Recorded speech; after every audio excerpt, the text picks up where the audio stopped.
ni kisili Yesu nana ni kisili Yaka Yesu do Yesu kisili tigiye Doni gagiri de jurumu doni gagiri de Ikana Yesu maana ikajurumu donita Ambega Yesu fo era kuntigi Yesu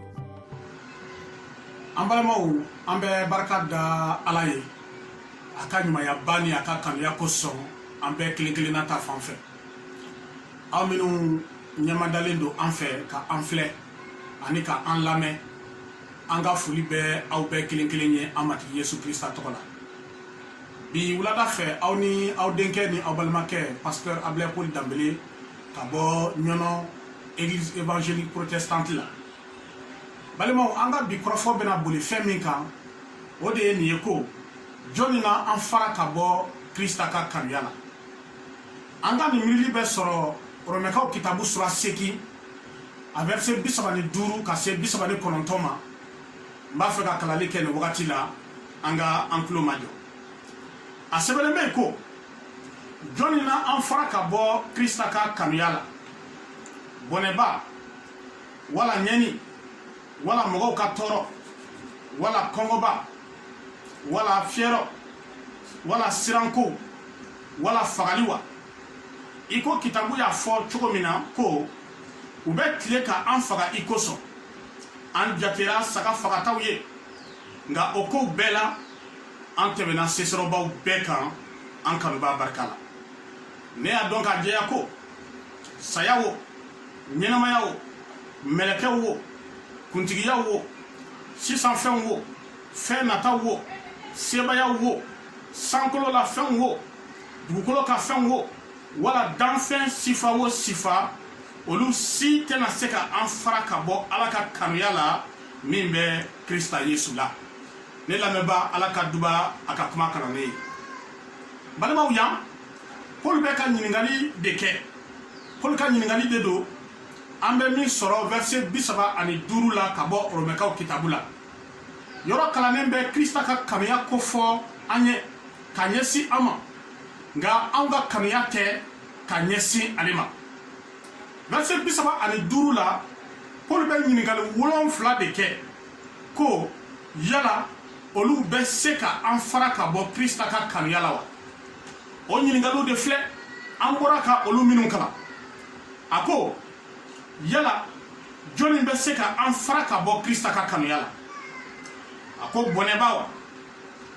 ɲani wa wala mɔgɔw ka tɔɔrɔ wala kɔngɔba wa wala fiyɛrɔ wa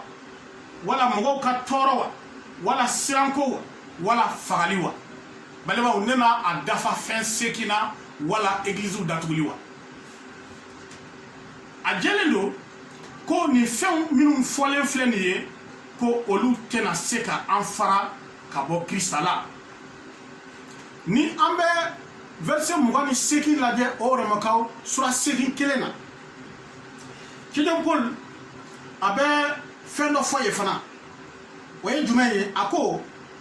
an y'a dɔn ko fɛn bɛɛ bɛ baara kɛ ɲɔgɔn fɛ ka koɲuman kɛ ala kanubaw ye fɛn bɛɛ bɛ jɛ ɲɔgɔn fɛ ka baara kɛ ni ka koɲuman kɛ ala kanubaw ye a bɔlen filɛ ka fɛn minnu kofɔ sisan an ka faamuya ko olu fɛnw sen bɛ se ka kɛ nin kow la nka o n'a ta bɛɛ an ka faamuya ko ala bɛ se ka tɛmɛ nin fɛnw fɛ an filɛ ka ko 7 min kofɔ kɔngɔba fiyɛrɔ siranko fagali bɔnɛba wala ɲɛni ala bɛ se ka tɛmɛ olu dɔ fɛ walisa ka nɔrɔ da a yɛrɛ tɔgɔ kan walisa ka a yɛrɛ tɔgɔ bonya ne lamɛnba e ma ye donc verset 36 la Paul bɛ taa ɲɛ ka an dɛmɛ ka fɛn dɔ faamuya min fɔra ka tɛmɛ zaburu kitabu la a sura 44 na parce que verset 36 la Romɛkaw sura 8 na Paul ko ne y'a dɔn k'a jɛya ko verset 36 a ko i ko kitabu y'a fɔ cogo min na ko u bɛ tile ka an faga i kosɔn an jatera saga fagataw ye an y'a fɔ ka ban ko nin kuma fɔra zaburu kitabu la a sura 44 verset 27 la abe fo ifana ko nga ambe faga iko so dongodo ambe jate iko saga faga taw balebo Paul ye adira ana ko ni feminu be fole fle ko nu tena seka anfara ka bo Krista ka kamyala obiato verset 27 aya fo ko ne ya donc a jeya ko sayawo nyenamayawo melekewo kuntigiyawo sisan fenwo fenatawo sebayawo sankolo la fenwo dugukolo kan fenwo wala dan fen sifa wo sifa olu si tena seka anfara ka bo ala ka kanuya min be Krista Yesu amatigina emay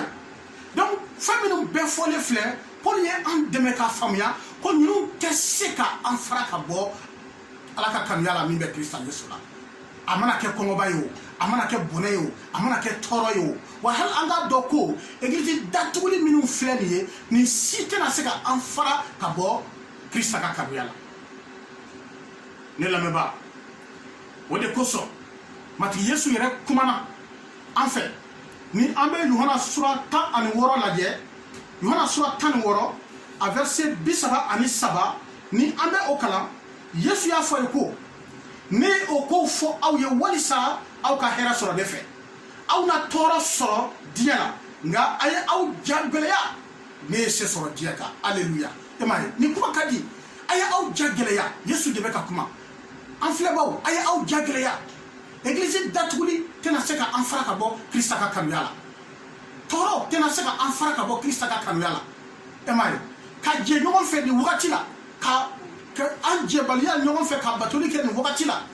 ina fo église kono olu tena seka anfara ka bo Krista ka kamyala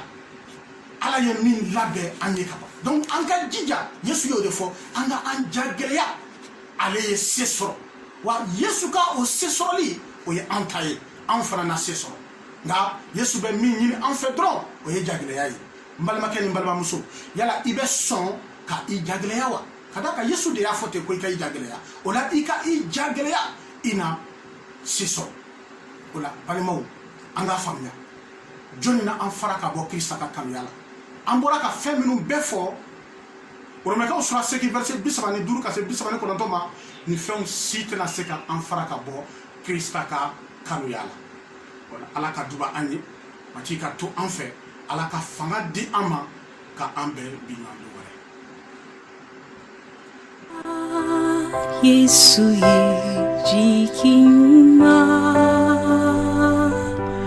Yesu zanaba Yesu ye jikinyuma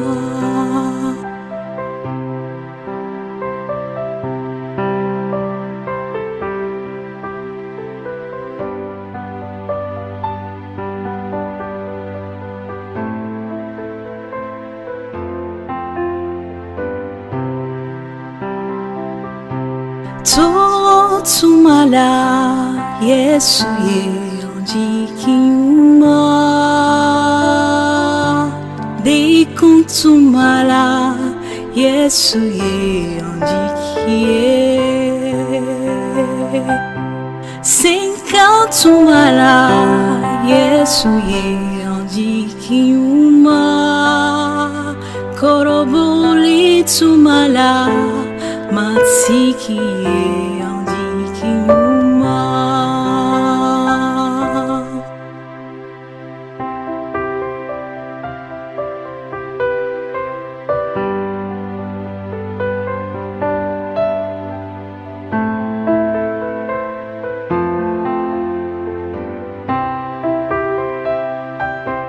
Hamitsumala Yesu ye jikinyuma Bana tumala Yesu ye jikinyuma Bana chubedi nyami Yesu ye jikinyuma Yesu danaba jikiye Yesu ye Bana beti yamina Yesu ye andiki nyuma. Yesu danaba ijiki kanatike. Yesu ye andiki ye.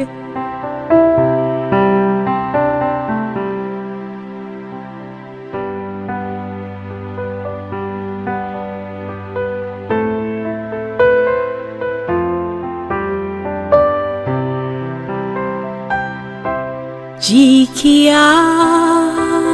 Yesu ye jikima. Yesu danaba Yesu ye jikima. Jikia Yesu ye jikima. Yesu danaba Yesu ye